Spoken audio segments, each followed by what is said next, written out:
আমার ভাই মরল কেন? ইনকিলাব মঞ্চের মুখপাত্র ও ঢাকা ৮ আসনে স্বতন্ত্র এমপি প্রার্থী শরীফ ওসমান হাদি মৃত্যুর খবরে কুষ্টিয়ায় বিক্ষোভ মিছিল করেছে ছাত্র জনতা।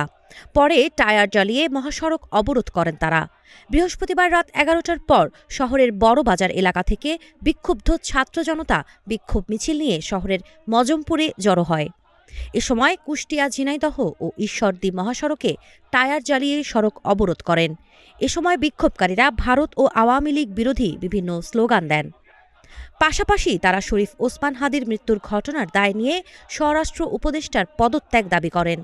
বিক্ষোভকারীদের সড়ক অবরোধের কারণে মহাসড়কের দুপাশে দীর্ঘ যানজটের সৃষ্টি হয়। বিপুল সংখ্যক যানবাহন আটকা পড়ে, এতে যাত্রী ও চালকদের ভোগান্তি চরমে পৌঁছায়। পরে বিক্ষোভ কর্মসূচি প্রত্যাহার করলে যানবাহন চলাচল স্বাভাবিক হয়।